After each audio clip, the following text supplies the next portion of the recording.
अब देखो चैप्टर तो सेल रेस्पिरेशन कॉन्सेप्चुअली खत्म हो चुका है, रियली बता रहे हैं, चैप्टर कॉन्सेप्चुअली खत्म हो चुका, बट एक टॉपिक बच गया एनसीईआरटी का जिसका नाम है रेस्पिरेटरी क्वेश्चन, और एक टॉपिक अभी बताएंगे आपको रेस्पिरेटरी एफिशिएंसी। काम का यही 2 टॉपिक है, लेकिन आज हम पढ़ाएंगे तुमको 3 टॉपिक। रेस्पिरेटरी क्वेश्चन बताएंगे, रेस्पिरेटरी एफिशिएंसी बताएंगे, और एक टॉपिक बताएंगे बीटा ऑक्सीडेशन। हम आपको बताए थे बीटा ऑक्सीडेशन आपके सिलेबस में नहीं है, लेकिन कि अगर आउट ऑफ सिलेबस आना होगा ना क्वेश्चन आउट ऑफ एनसीईआरटी, तो इतने से आएगा जितना मैं बता रहा हूँ। बीटा ऑक्सीडेशन के बारे में थोड़ा सा मैं बता दूंगा ताकि क्वेश्चन आ जाए नीट में तो तुमसे बन जाएगा, बाकी बहुत डेप्थ में नहीं पढ़ेंगे उसको, ठीक है। तो रेस्पिरेटरी क्वेश्चन क्या होता है, सबसे पहले हम इसी को लेते हैं। देखो साहब, एक मशीन होता है जिसका नाम है गेनोस रेस्पिरोमीटर, ठीक है। उसका डायग्राम आपके बुकलेट में शायद होए भी नहीं हो, सर्वोत्तम के बुकलेट में, ठीक है। आप उस मशीन को देखना है, गूगल पे भी देख लेना, नाम है गेनोस रेस्पिरोमीटर। इस टाइप का एक मशीन होता है, ठीक है। उसमें यहाँ से कुछ रेस्पिरेटरी सबस्ट्रेट डाले जाते हैं, वो यहाँ से एयर को खींचता है, देन फाइनली बड़ा सा चैम्बर होता है, उसमें क्या होता है, उसका जो भी फूड आपने रेस्पिरेटरी सबस्ट्रेट डाला है, रेस्पिरेटरी सबस्ट्रेट डाला है, वो O2 को लेकर यहाँ पर उसका क्या करेगा, एरोबिक रेस्पिरेशन कर देता है, ठीक है। और उसके बाद इससे आपको वो सब कुछ बता देता है कितना एटीपी मिला, फिर इससे रिलीज क्या हुआ, तो O2 लिया था, CO2 निकला, वाटर वेपर निकला, फाइनली यही निकलता है कितना एटीपी निकला, उस एटीपी से एनर्जी, वो सब मशीन लगा रहता है। एक मशीन है, नाम है गेनोस रेस्पिरोमीटर, ठीक है। तो पहली बात तो ये नापा जाता है, ये आरक्यू वैल्यू जो मैं आपको बताने जा रहे हैं, रेस्पिरेटरी क्वोशिएंट वैल्यू, ये नापा जाता है किससे, उस मशीन से, ठीक है। उस मशीन में डालते क्या है, डालते हैं रेस्पिरेटरी सबस्ट्रेट, और O2 ले लेता है मशीन और एरोबिक रेस्पिरेशन कर देता है। रेस्पिरेटरी सबस्ट्रेट आप जानते हो कार्बोहाइड्रेट हो सकता है, लिपिड हो सकता है, प्रोटीन हो सकता है, या कई केसेस में ऑर्गेनिक एसिड भी हो सकता है, याद करो मैंने बोला था। तो ये रेस्पिरोमीटर में वो जो गेनोस रेस्पिरोमीटर है उसमें रेस्पिरेटरी सबस्ट्रेट डाला। अब ये आरक्यू वैल्यू क्या है, देखिए आरक्यू वैल्यू क्या है ना, आरक्यू वैल्यू को हम लोग डेजिनेट करते हैं, मशीन बताती है, हम लोग नहीं डेजिनेट करते हैं, मशीन बताती है कि RQ value is the value पर अमाउंट ऑफ CO2 रिलीज्ड, पर amount of CO2 release, CO2 release होगा एरोबिक रेस्पिरेशन में, पर amount of CO2 release per unit of O2 consumption, मतलब कि कितना O2 कंज्यूम्ड, मतलब कि CO2 रिलीज्ड बटे O2 कंज्यूम, ये जो वैल्यू आता है, this value is known as RQ value. तो कई बार तो पहले आपको डायरेक्ट फार्मूला पूछेगा कि व्हाट इज आरक्यू वैल्यू, तो आरक्यू वैल्यू इज क्या, आरक्यू वैल्यू CO2 रिलीज कितना हुआ per unit of O2 consumed. ये पहली बात, कई बार एग्जाम में डायरेक्टली आपसे फार्मूला पूछेगा। रही बात, ये आरक्यू वैल्यू जो है कार्बोहाइड्रेट के लिए भी निकाला जाता है, प्रोटीन के लिए, लिपिड के लिए, और ऑर्गेनिक एसिड के लिए। आप जानते हो जो कंपाउंड ऐसे हैं जिसमें हाइड्रोजन बहुत ज्यादा है, CH बॉन्ड बहुत ज्यादा है, तो उसमें H की नंबर ज्यादा होगी, ऑक्सीजन की नंबर कम होगी, क्योंकि CH बॉन्ड ज्यादा है तो H ज्यादा होगा, ऑक्सीजन कम होगा, वो कंपाउंड रेड्यूस्ड कंपाउंड कहलाता है। जिसमें ऑक्सीजन एटम की और हाइड्रोजन एटम की मतलब नंबर अगर देखें और ऑक्सीजन की ज्यादा है, तो इसका मतलब वो ऑक्सीडाइज्ड कंपाउंड है, वो ऑर्गेनिक एसिड होते हैं। हाईली रेड्यूस्ड कौन होता है, हाईली रेड्यूस्ड होता है लिपिड। प्रोटीन भी रेड्यूस्ड ही होते हैं, लेकिन उससे भी ज्यादा रेड्यूस्ड होता है लिपिड। कार्बोहाइड्रेट को हम लोग कहते हैं बैलेंस्ड कंपाउंड, सुनिएगा क्यों कहते हैं बैलेंस्ड कंपाउंड। बेसिकली क्या है ना, कार्बोहाइड्रेट, तुम कोई भी कार्बोहाइड्रेट होता है ना, उसमें कार्बन और हाइड्रोजन का नंबर जो इक्वल होगा, कैसे, C6, सॉरी कार्बन हाइड्रोजन कहते हैं, कार्बन एंड ऑक्सीजन का नंबर इक्वल होगा, C6H12O6, यह ग्लूकोज था, देखिएगा गौर से, यह ग्लूकोज था।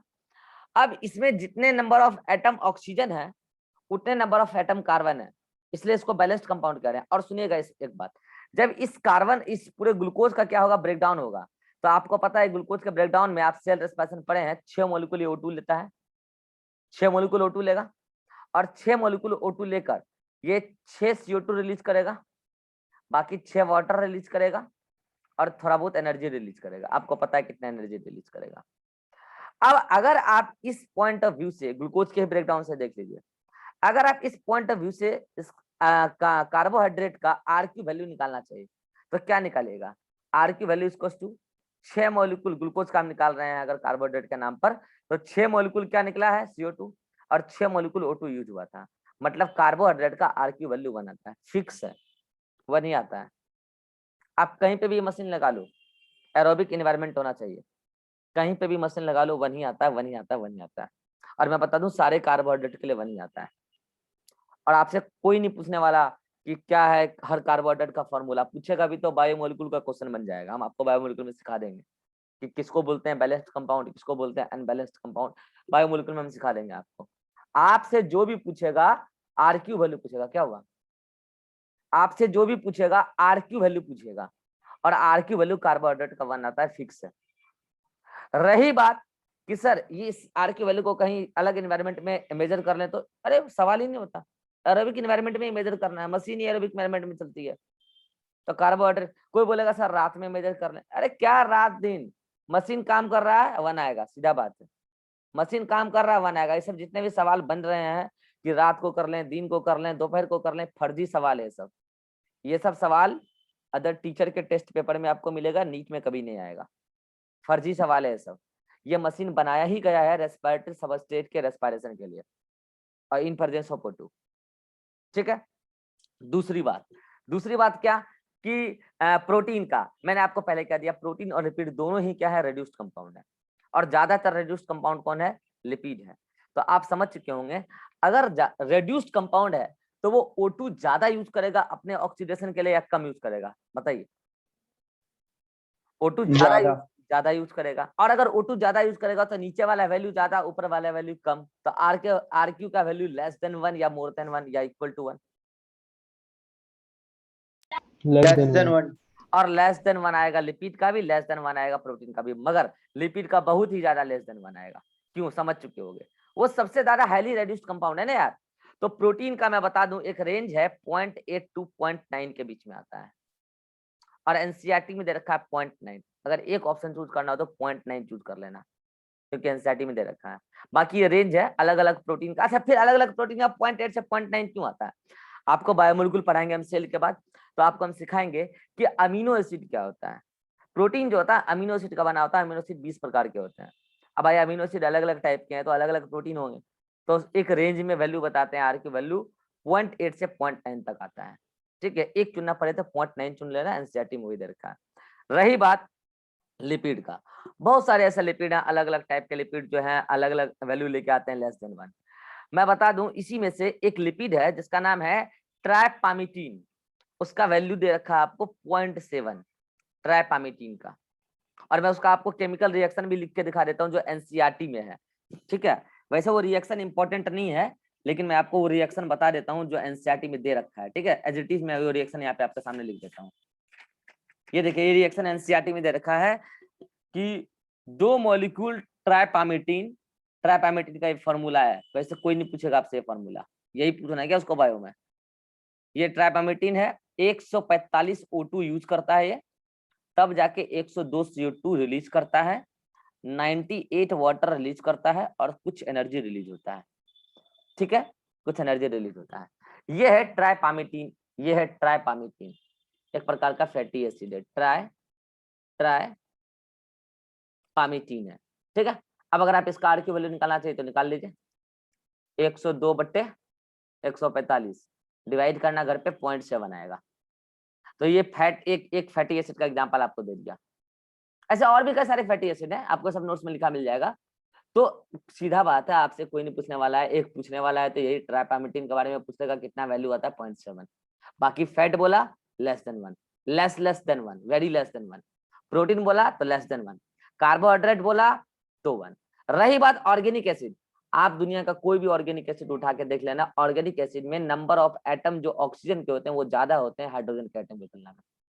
मतलब ऑर्गेनिक एसिड ऑक्सीडाइज्ड कंपाउंड होता है। कोई भी ऑर्गेनिक एसिड उठा के देख लेना, फॉर्मूला उसका, केमिकल फॉर्मूला, उसमें नंबर ऑफ ऑक्सीजन एटम ज्यादा होगा, देख लेना आप, कोई भी विश्वास नहीं देख लेना कोई भी ऑर्गेनिक एसिड। तो अगर ज्यादा है तो ये वैल्यू अगर ज्यादा है और ये वैल्यू कम है तो कितना आएगा, मोर देन 1। मोर देन 1, यही आता है, यही पूछा जाता है आपसे।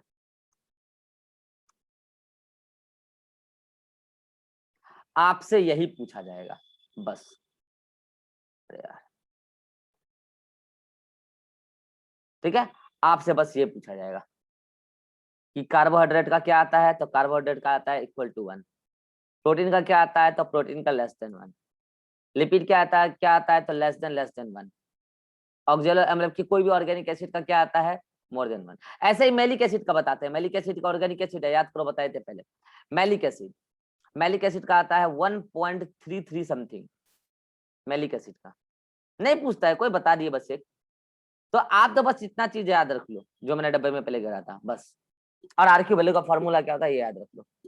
रही बात, मैं बता दूं, इसमें जो बच्चे फाउंडेशन में है इधर उधर भी जाएंगे कुछ दिनों के बाद पढ़ने के लिए, लॉकडाउन खुलने के बाद आपको बहुत फर्जी सवाल मिलेगा एक, और कॉमन, ये कॉमन फर्जी सवाल मैं बताता हूँ क्या मिलेगा।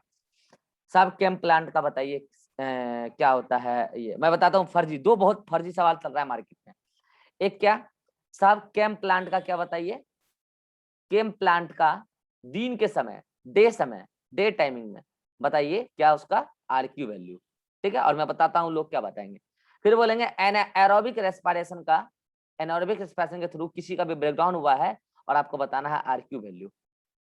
और बताता हूँ मैं वो लोग क्या बताएंगे, वो बोलेंगे डे टाइमिंग में स्टोमेटा क्लोज होता है तो CO2 का अपटेक नहीं होता है, तो ऊपर अंडा, और CO2 का अपटेक नहीं होता मतलब CO2 लिया ही नहीं सेल रेस्पिरेशन के पर्पस के लिए, और O2 तो यूज हो जाएगा अंदर में जो फोटोसिंथेसिस प्लांट कर रहा है, प्रोड्यूस हो रहा है, तो फोटोसिंथेसिस करेगा क्या प्लांट दिन में, लेकिन CO2 लेगा नहीं, वो रात में लेकर रख लेता है। ऐसा बात हम फोटोसिंथेसिस में पढ़ाए हुए हैं, आप लोग को भी बाद में पढ़ाएंगे, ठीक है। तो वो बोलते हैं ऊपर अंडा और जीरो समथिंग, तो ऊपर अंडा नीचे समथिंग तो इन्फिनिटी, आई एम राइट, नहीं जीरो, जीरो सॉरी, ऊपर अंडा नीचे समथिंग तो जीरो। फिर वो इधर बताते हैं कि एनारोबिक रेस्पिरेशन में कुछ तो CO2 रिलीज होता ही है और O2 यूज नहीं होता है, तो बताते हैं इन्फिनिटी। मैं बता दूं ऐसा क्वेश्चन जहां भी बन रहा है बकवास है वो, मैं बता दूं बकवास क्यों। अब अगर आपसे क्वेश्चन पूछ ले, आप जबरदस्ती आंसर पूछ ले तो दे देना, मैंने बता दिया, लेकिन नोट्स में मैंने मेंशन नहीं किया, गलत चीज है। सर हाँ, लेकिन डे टाइम में तो स्टोमेटा ओपन रहेगा ना, CO2 तो लेना है ना केम प्लांट को प्लांट में नहीं फोटोसिंथेसिस होता, के यही लिए। तो बता रहे हैं, फोटोसिंथेसिस में पढ़ाएंगे आपको। केम प्लांट एक अलग टाइप का प्लांट है, वो दिन में स्टोमेटा क्लोज रखता है, रात को खुलता है, ठीक है। आपको पढ़ाएंगे फोटोसिंथेसिस में पढ़ाएंगे, केम प्लांट रात को स्टोमेटा खोलते हैं, दिन को नहीं खोलते हैं, ठीक है। इसीलिए क्वेश्चन बना रहा यस है सर। लोग सब। तो ये लोग सब जो क्वेश्चन बना रहे हैं कि इसीलिए क्योंकि दिन में स्टोमेटा क्लोज रहता है केम प्लांट में, इसलिए वो सोच रहे हैं कि CO2 का वैल्यू जीरो हो जाएगा, नीचे समथिंग इन्फिनिटी। मैं बता रहा हूँ बकवास है, बकवास क्यों मैं बताता हूँ। अरे ये आर की वैल्यू आप बताते हो क्या, या मशीन बताता है, मशीन बताता है। और आप इस केम प्लांट को लाके इस मशीन में यहाँ पे मशीन में लाके केम प्लांट को घुसेड़ दोगे, सवाल ही नहीं होता। ये मशीन रेस्पिरेटरी सबस्ट्रेट को रेस्पायर करता है, उसको ब्रेक करता है, केम प्लांट को ब्रेक करेगा। दिन में लाके मशीन में घुसे दोगे उसको, उसमें केम प्लांट का वैल्यू बता देगा। ये सब बकवास है, थ्योरेटिकल बात। रही बात एनारोबिक रेस्पिरेशन, मशीन ही बनाया गया आर की वैल्यू देता है, ये मशीन ही बनाया गया एरोबिक रेस्पिरेशन के लिए, तो आप एनारोबिक का बता क्यों रहे हो, बकवास बात है। लेकिन अगर आपसे कोई सवाल पूछ ले, मैंने आपको बता दिया, लेकिन मैंने नोट्स में मेंशन नहीं किया, नहीं करूंगा, बकवास चीज है, बकवास कंसेप्ट है। लेकिन कई सारे टीचर बताते हैं, कई सारे मतलब बहुत सारे टीचर बताते हैं सब बात, बकवास ये थ्योरेटिकल बात है, सब प्रैक्टिकल ऐसा कुछ नहीं होता है। आर की वैल्यू प्रैक्टिकली आपसे यही पूछा जाएगा, बस बस बस, खेला खत्म। तो ये आर क्यू वैल्यू होता है, बोलो किसी को कोई डाउट हो तो पूछ लो। सीधा सीधी बात है, आर क्यू वैल्यू का मतलब CO2 रिलीज बटे O2 कंज्यूम, बस और कुछ नहीं, यही आर क्यू वैल्यू है। कौन नापता नहीं नापता सब भूल जाओ, कभी देखना होगा गूगल पे देख लेना कि नॉन स्पेक्ट्रोमीटर नापता, मशीन का फोटो देख लेना, वर्किंग भी देख लेना, यूट्यूब पे दिखाता है, ठीक है। काम का नहीं है तुम्हारे, काम का तुम्हारा ये डब्बा, ग्रीन वाला डब्बा और ये रेड वाला डब्बा, बाकी खेला खत्म। रेस्पिरेटरी क्वेश्चन यही है, खेला खत्म। सबको समझ में आ गया, हाथ खड़ा कर दो।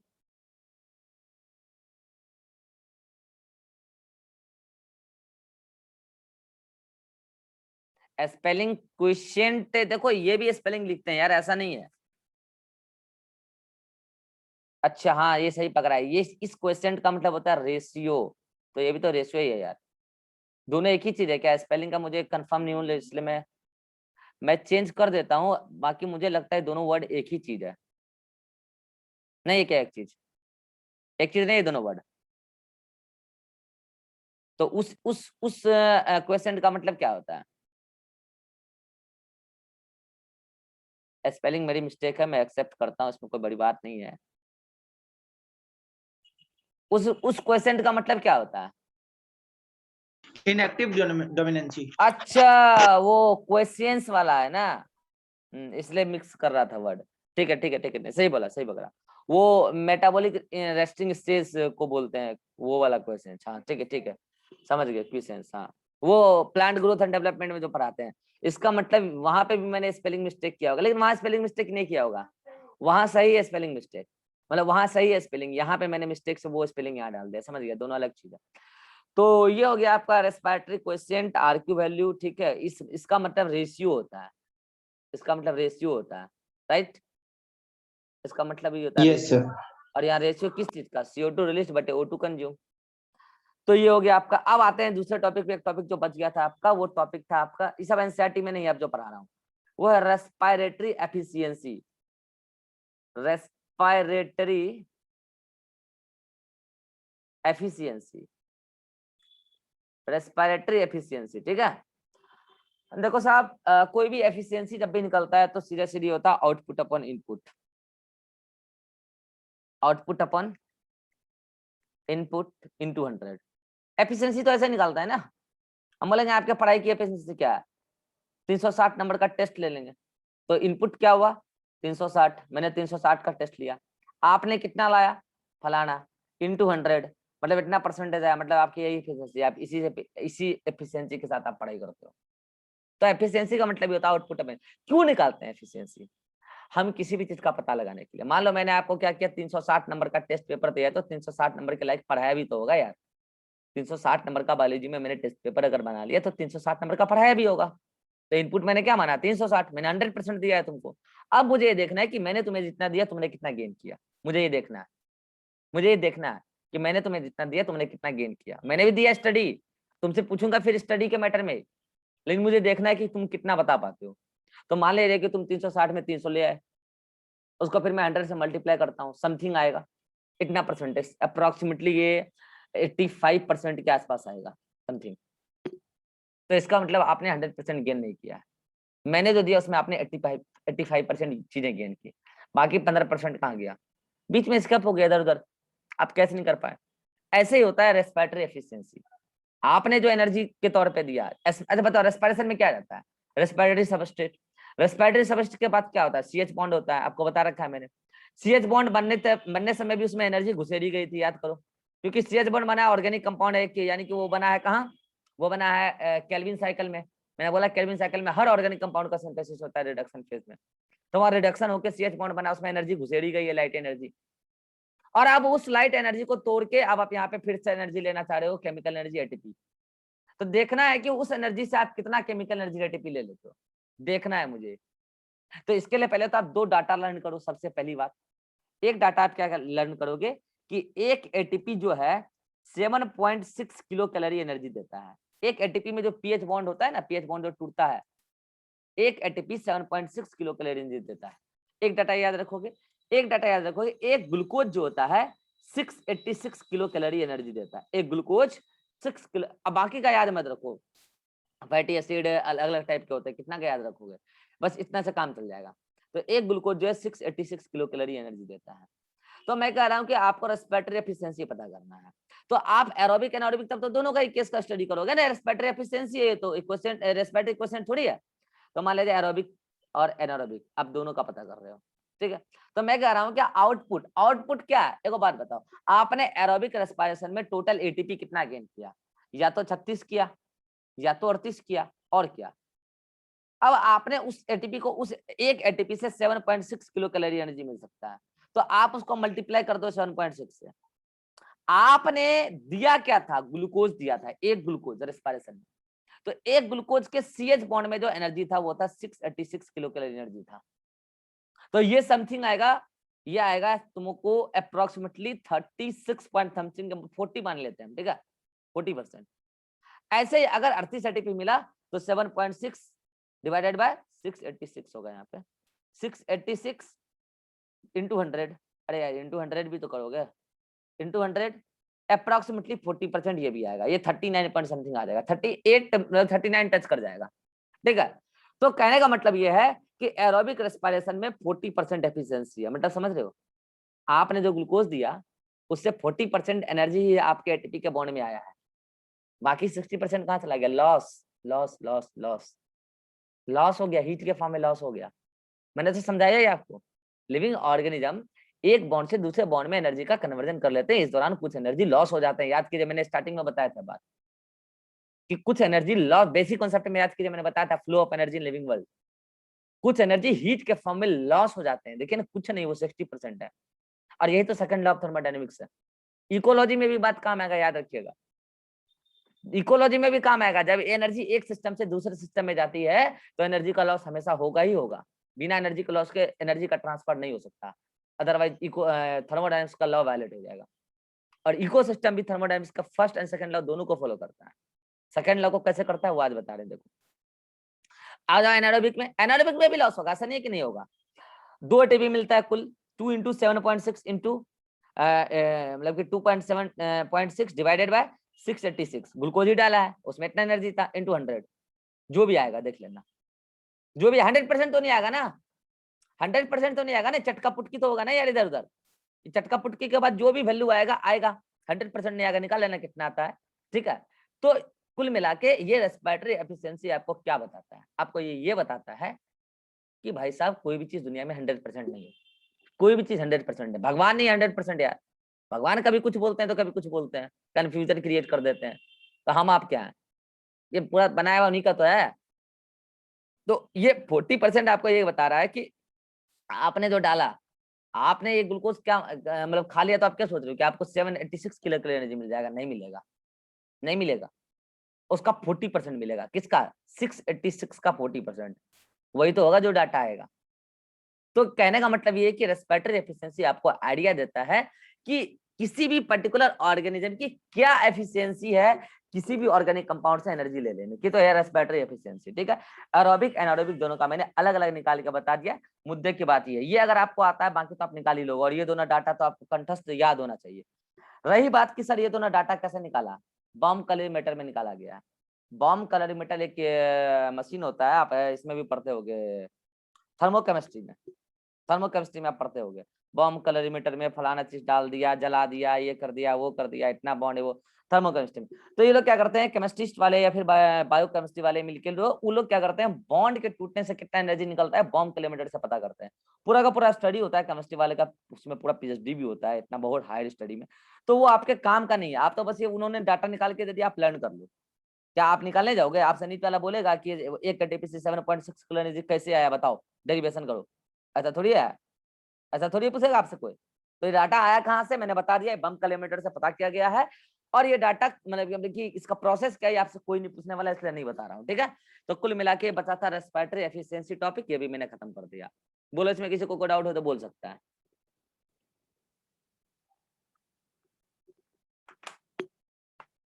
अरे बोलो। नो सर, कोई प्रॉब्लम नहीं नो है। सर। क्या बात है, कुछ बोलना चाह रहा है लगता है। No sir. चलो, ईरान समझ में आया?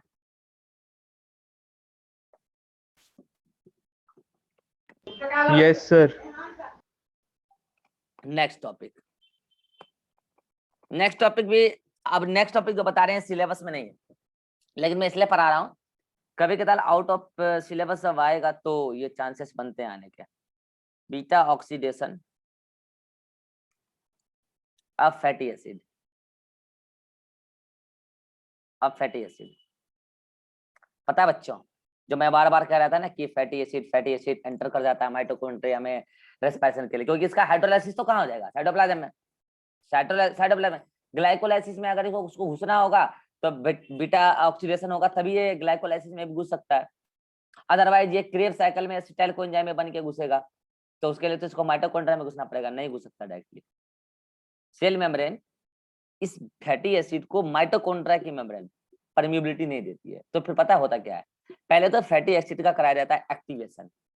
मैं कोई भी फैटी एसिड यहाँ पे ले लूं, एक एग्जांपल। पहली बात सुनो, पहली बात, 2 क्वेश्चन। बीटा ऑक्सीडेशन से जब भी सवाल आना होता है पीएमटी में, आउट ऑफ सिलेबस ही माना जाता है उसे, एनसीईआरटी में नहीं है इसलिए। तो पहले 2 थ्योरेटिकल सवाल आता है यहाँ से कि बीटा ऑक्सीडेशन एनिमल में कहाँ होता है और प्लांट में कहाँ होता है। पहली बात तो ये सवाल आता है। तो एनिमल में माइटोकॉन्ड्रिया में होता है, और प्लांट में पर ऑक्सीसोम एक ऑर्गेनली होता है, पर ऑक्सीसोम में होता है। सेल में पढ़ा देंगे पर ऑक्सीसोम क्या होता है, माइटोकॉन्ड्रिया तो पढ़ोगे एनिमल में। तो पहली बात तो ये सवाल कि बीटा ऑक्सीडेशन होता कहाँ है। तो एनिमल में माइटोकॉन्ड्रिया में और प्लांट में पेरोक्सिसोम में, और दोनों ही के मेम्ब्रेन फैटी एसिड को डायरेक्टली एंटर करने नहीं देगी। तो मैं एक फैटी एसिड का एग्जांपल ले रहा हूँ और ये एग्जांपल बायोमोलिक्यूल में भी आएगा, बहुत इंपॉर्टेंट एग्जांपल है। नाम है पामिटिक एसिड, नाम है पामिटिक एसिड। देखिए पिछले साल जो मैंने बायोमोलिक्यूल जिनको भी पढ़ाया है वो मैंने बस एनसीईआरटी लेवल का पढ़ा दिया लास्ट में एग्जाम टाइमिंग में। इस बार मैं आपको बायोमोलिक्यूल बहुत डिटेल में पढ़ाऊंगा, बहुत डिटेल में। और एक बात, जो भी बच्चे मेरे से बायोमोलिक्यूल पढ़ लेंगे फिर उनको केमिस्ट्री में बायोमोलिक्यूल पढ़ने की जरूरत नहीं पड़ेगी, क्योंकि मैं सब कुछ यहाँ बता देता हूँ। बस वो रिएक्शन वाला पार्ट नहीं पढ़ाता मैं। रिएक्शन वाला पार्ट जैसे कि आपको बेनेडिक्ट सॉल्यूशन का रिएक्शन पूछता है आपको, है ना, ऑर्गेनिक में, और फेलिंग सॉल्यूशन, वो सबका पूरा रिएक्शन बताया जाता है ऑर्गेनिक में, तो वो सब मेरा पार्ट है ही नहीं। बाकी बायोमोलिक्यूल में जो भी चीजें हैं जैसे कि आपका डीएनए आरएनए का स्ट्रक्चर मॉलिक्यूलर में पढ़ लेंगे हम। इसके अलावा बच गया आपका कार्बोहाइड्रेट प्रोटीन लिपिड का स्ट्रक्चर पढ़ लेंगे हम। बाकी मेटाबॉलिज्म ये भी हम सीख ही लेंगे, यहीं से स्टार्ट ही करेंगे बायोमोलिक्यूल। तो बहुत डिटेल में पढ़ेंगे बायोमोलिक्यूल। उसी में फैटी एसिड जब पढ़ाएंगे तो फैटी एसिड में एक एसिड आता है जिसका नाम है पामिटिक एसिड। ये इंपॉर्टेंट क्यों है? ये इंपॉर्टेंट इसलिए कि इसके पास टोटल 16 कार्बन होता है, यही पूछा जाता है एग्जाम में। ये 16 कार्बन का लंबा चेन है और पामिटिक एसिड नाम है इसका। अगर मैं इसका फॉर्मूला लिखना चाहूँ, केमिकल फॉर्मूला, तो ये है इसका केमिकल फॉर्मूला। लास्ट वाले में CH3 लगा दो, बीच में 14 को CH2 लगा दो, 14 को है, लास्ट में COH लगा दो, 16 को कार्बन हो गया ना। ये है इसका केमिकल फॉर्मूला, एनसीईआरटी में दे रखा है, नीट में कई बार आया हुआ है, पामिटिक एसिड। ठीक है, ये पामिटिक एसिड है, इसमें कार्बोक्सिलिक ग्रुप आपको दिख रहा होगा। तो ये पामिटिक एसिड कब मिलेगा? फैट के ब्रेकडाउन से मिलेगा। फैटी एसिड है ना, फैट के ब्रेकडाउन से मिलेगा, लेकिन ये माइटोकॉन्ड्रिया में डायरेक्टली एंटर नहीं कर सकती और प्लांट में पेरोक्सिसोम में डायरेक्टली एंटर नहीं कर सकती है। अगर इसको एंटर करना है माइटोकॉन्ड्रिया में तो इसको कराना पड़ेगा एक्टिवेशन, और इसका एक्टिवेशन कराता है 2 एटीपी मॉलिक्यूल आकर एनर्जी देता है, और 2 एटीपी मॉलिक्यूल यहाँ पे आके क्या करता है, इसको 2 एडीपी में कन्वर्ट हो जाता है वो खुद, और इनऑर्गेनिक फॉस्फेट में बस एनर्जी लेता है। और एनर्जी लेने के साथ वो इस पामिटिक एसिड को कन्वर्ट कर देता है इसके दूसरे कंपोनेंट में जिसका नाम है पामीटॉयल कोएंजाइम ए। पामीटॉयल कोएंजाइम ए में इसको कन्वर्ट कर देता है और उसका स्ट्रक्चर कुछ इस प्रकार से होगा, बस लास्ट में कुछ अंतर होगा।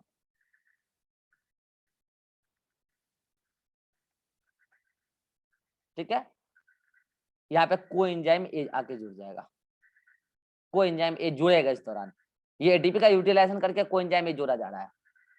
ठीक है, तो यही होता है पामिटाइल कोएंजाइम ए। देखिए बीटा ऑक्सीडेशन का बहुत लंबा स्टेप है, मैं आपको बता दूं, पहले एक्टिवेशन होता है फिर जुड़ता है, मतलब आपको उतना डिटेल में पढ़ना ही नहीं है। आपको तो मैं भी बताऊंगा कि क्या पूछा जाता है, पहले बताइए, ये पूछा जाता है, ये पूछा जाता है, बाकी आपसे न्यूमेरिकल अप्रोच पूछेगा वो डायरेक्टली बन जाएगा आपसे। तो पहली बात तो कि पामिटिक एसिड को एक फैटी एसिड है, इसी का एग्जांपल लेके हम समझा रहे हैं आपको बीटा ऑक्सीडेशन। तो इसका क्या किया, सबसे पहली बात इसका क्या किया, एक्टिवेशन। अब समझिए, आप लोग ऑर्गेनिक केमिस्ट्री में नोमेनक्लेचर पढ़ते होंगे, जो फंक्शनल ग्रुप है उसके कार्बन को अल्फा कार्बन कहते हैं, और फंक्शनल ग्रुप के जस्ट बगल वाले कार्बन को बीटा कार्बन कहते हैं। मैं इसको इधर लिखता हूँ, किसको, ये पामिटॉयल कोएंजाइम ए को, ये रहा पामिटॉयल कोएंजाइम ए, ये कोएंजाइम ए अल्फा कार्बन, इसके बगल वाला में एक CH2 ग्रुप दिखा देता हूँ, बाकी इधर में अब 13 CH2 ग्रुप दिखा देता हूँ, और लास्ट में एक CH3 दिखा देता हूँ। ये क्या है, पामिटॉयल कोएंजाइम ए, अभी मैंने बताया ये क्या है, PALMI, पामिटॉयल कोएंजाइम ए। अब इसमें ये अल्फा कार्बन है और ये बीटा कार्बन है, यहीं से बॉन्ड ब्रेकिंग होता है, इसलिए बोलते हैं बीटा ऑक्सीडेशन। समझ में आया? ये अल्फा, एक मिनट रुक गई, अरे सॉरी, ये अल्फा कार्बन, ये बीटा कार्बन, ठीक है, ये अल्फा कार्बन बीटा कार्बन, ये कार्बन नहीं है, ये कोएंजाइम है। क्या, किसको अल्फा बोलते हैं, इसको अल्फा बोलते हैं, तो लिखे तो अल्फा, ये बीटा है, इसको अल्फा बोलते हैं, ऐसा किसने बोला, हर्ष? फंक्शनल ग्रुप के कार्बन को से काउंट करते हैं अल्फा बीटा, या यहाँ से काउंट करते हैं अल्फा बीटा? सर अभी फंक्शनल पढ़ा ग्रुप ये को नहीं छोड़ के, क्या बोले? वो सही बोल रही है सर। रुको रुको रुको रुको, बता रहे हैं, सही बोल रही है, हम बता रहे हैं तब चक्कर क्या है। इसको बोलते हैं अल्फा, एक मिनट रुक जाओ यार। ये सर दीदी सही बोल रही थी। हाँ रुको रुको ना, CH2 ये हो गया ना, उसके बाद CH2, एक और CH2 यहाँ पे लिखते हैं तब ना अल्फा बीटा दिखा पाएंगे। तो कितना हो गया 3, इधर लास्ट में यहाँ पे कितना दिखा देंगे, कितना दिखा देंगे 12 12 नहीं, अब 11 ना, हाँ 12 ठीक है। तो ये अल्फा और ये बीटा, हाँ ठीक है, तब ना बॉन्ड टूटेगा ये वाला बीटा के बीच में। तो अब देखो क्या होगा कि जहां बीटा कार्बन है, बीटा और अल्फा के बीच का जो बॉन्ड है, ये वाला बॉन्ड टूटता है ड्यूरिंग ऑक्सीडेशन। CH बॉन्ड है ये भी CH बॉन्ड ही है, ऐसा नहीं कि CC बॉन्ड समझ लेना, ये CH बॉन्ड होगा यहाँ पे, ठीक है। इसका वाला H और इसका वाला C के साथ बॉन्ड होगा, तो ये बॉन्ड टूटता है। तो चूंकि ये बॉन्ड टूटता है ना, इसलिए इसको बीटा ऑक्सीडेशन कहते हैं। तो ये तो आपका कंसेप्ट क्लियर होगा कि बीटा ऑक्सीडेशन क्यों कहते हैं। अब आप बोलिए टूटने के बाद ये पूरा का पूरा अलग हो जाएगा कि नहीं अलग हो जाएगा, और ये पूरा का पूरा अलग हो जाएगा कि नहीं अलग हो जाएगा, बोलो। ये जो है तुम्हारा, ये है तुम्हारा, ये जब कट के अलग होगा तो ये है तुम्हारा असिटाइल कोएंजाइम A। क्या है? असिटाइल कोएंजाइम A। और ये जो है तुम्हारा, ये जो 14 कार्बन का बच जाएगा, ये कोई एक एसिड बन जाएगा, ये फिर से कोई एक एसिड बन जाएगा। सुनना, ये जो भी एसिड बनेगा आपसे नाम कोई नहीं पूछने वाला है, कोई नहीं पूछने वाला है, एक्स लो मैंने लिख दिया, ठीक है। अब जैसे कि जैसे इस पर्टिकुलर का अभी पामीटाइल कोएंजाइम A का जो काम अभी हुआ है, एसिटाइल कोएंजाइम अलग निकल गया, ये भी पर्टिकुलर कोई ना कोई कोएंजाइम A वाला एसिड बचा रहेगा यहाँ पे, ठीक है, मतलब पर्टिकुलर कोएंजाइम A बचा रहेगा, ठीक है, कोई नाम नहीं पूछने वाला आपसे। जैसे अभी इसका ब्रेकडाउन हुआ बीटा ऑक्सीडेशन के थ्रू, वैसे अब इसका भी ब्रेकडाउन होगा बीटा ऑक्सीडेशन के थ्रू। तो फिर अगले स्टेप में एक कोएंजाइम A और निकलेगा, तो बचेगा 12 कार्बन। अब बताओ ऐसे होते रहेगा तो ऐसे ऐसे कितनी बार होगा, ऐसे कितनी बार होगा जो ये पूरा टूट जाएगा एसिटाइल कोएंजाइम A में? 7 बार ऐसा होगा ना, 7 स्टेप अगर ऐसा टाइप का होगा तो 8 एसिटाइल कोएंजाइम A मिल जाएगा। समझ में आया मैंने क्या बोला? 7 बार अगर ऐसा होगा तो 8 एसिटाइल कोएंजाइम A मिल जाएगा। आप घर पे करके देखिएगा, तोड़ के देखिएगा स्टेप वाइज। 7 बार प्रोसेस चलेगा ना तो 8 एसिटाइल कोएंजाइम A मिल जाएगा। क्लियर है? क्योंकि लास्ट वाला प्रोसेस में 2 एसिटाइल कोएंजाइम A मिलने वाला है। लास्ट में जब 4 कार्बन वाला बचेगा ना, तो जब उसका बीटा ऑक्सीडेशन होगा तो 2 एसिटाइल कोएंजाइम A मिल जाएगा, तो 8 एसिटाइल कोएंजाइम A प्रोसेस साथ ही चला। अब इस दौरान हुआ क्या, इंपॉर्टेंट ये है, इस दौरान ये जो मैंने स्टेप लिखा है ना, इस स्टेप में होता क्या है। जैसे पहला स्टेप में जो आपको बताया वो तो मैंने बस शॉर्ट में बता दिया कि जो पामीटाइल कोएंजाइम A था, ठीक है, ये जो पामीटाइल कोएंजाइम A था, ठीक है, मैं यहाँ पे डायरेक्टली लिख रहा हूँ, ये जो पामीटाइल कोएंजाइम A था, इसका जो पूरा स्टेप चला तो एक एसिटाइल कोएंजाइम A मिला ना, और एक कोई एक्स कोएंजाइम A मिला, ठीक है। तो ये एसिटाइल कोएंजाइम A टूट कार्बन कंटेनिंग कंपाउंड है। इस दौरान हुआ क्या, इस दौरान इसमें 2 वाटर भी जोड़ा गया है, ध्यान रहे 2 वाटर जोड़ा गया है।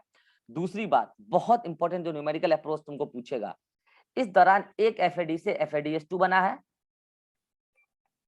और एक NAD से NADH2 बना है, ठीक है। मुद्दे की बात यही है तुम्हारे लिए, यही है मुद्दे की बात कि एक स्टेप में एक FADH2 मिलेगा तुमको, एक NADH2 मिलेगा और एक एसिटाइल कोएंजाइम A मिलेगा। ये तो मिलेगा, ये फर्दर फिर प्रोसेस चलाएगा, ये भी वही करेगा, एक FADH2 एक NADH2 एक एसिटाइल कोएंजाइम A, लास्ट में फाइनली टूट जाएगा।